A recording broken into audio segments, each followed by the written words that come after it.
हरियाणा के करनाल में पहुंचे आरएसएस के प्रमुख मोहन भागवत ने कहा कि ब्रिटिश शासन से पहले भारत की 70% आबादी शिक्षित थी। उस समय देश में कोई बेरोजगारी नहीं थी और उसी शिक्षा के बलबूते पर सब लोग अपनी आजीविका का रास्ता खोज लेते थे। मोहन भागवत ने कहा कि जब अंग्रेज भारत में आए तो उन्होंने हमारे देश के शिक्षा के मॉडल को कबाड़ खाने में डाल दिया, यानी हमारे शिक्षा मॉडल को वो अपने देश ले गए, जबकि अपने देश के मॉडल को अंग्रेजों ने भारत में लागू कर दिया। इससे हुआ ये कि भारत का शिक्षा मॉडल इंग्लैंड में लागू होने के बाद वहां की 70% आबादी शिक्षित हो गई और उनके शिक्षा मॉडल से हमारे देश में केवल 17% लोग ही शिक्षित रह गए।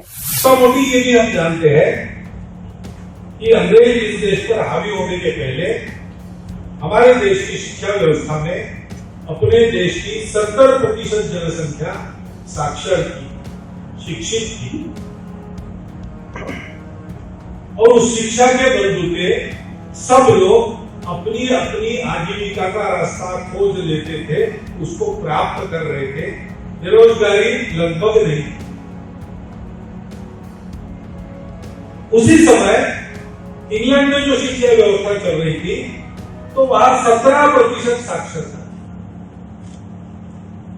यहां आने के बाद अंग्रेजों ने हमारी उस व्यवस्था को, जो हमारे 70% लोगों को शिक्षित रखती थी, उसको कबाड़ खाने में डाल दिया।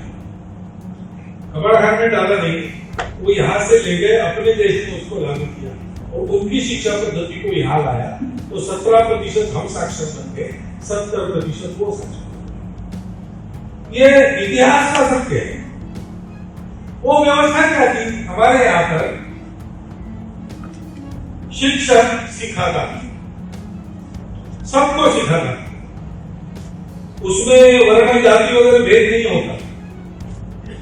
आदमी अपना जीवन अपने बलबूते सिखा सके, यहां तक की शिक्षा सबको मिलती। गांव में जाके शिक्षक सिखाता था, इसलिए नहीं सिखाता था कि उसको अपना पेट भरना था, तो इसलिए सिखाता था कि शिक्षा देना उसका काम है, ज्ञान दान उसका कर्तव्य है, सिखाना उसका धर्म है और गांव उसके आजीविका की चिंता करता। मोहन भागवत ने कहा कि हमारी शिक्षा प्रणाली न केवल रोजगार के लिए थी बल्कि ज्ञान का माध्यम भी थी। शिक्षा सस्ती और सभी के लिए सुलभ थी, इसलिए शिक्षा का सारा खर्च समाज ने उठाया और इस शिक्षा से निकले विद्वानों, कलाकारों और कारीगरों को पूरी दुनिया में पहचान मिली। अभी के लिए इतना ही। नमस्कार, मैं हूं आरती। ऐसी अन्य खबरों के लिए बने रहिए मृदुभाषी के साथ।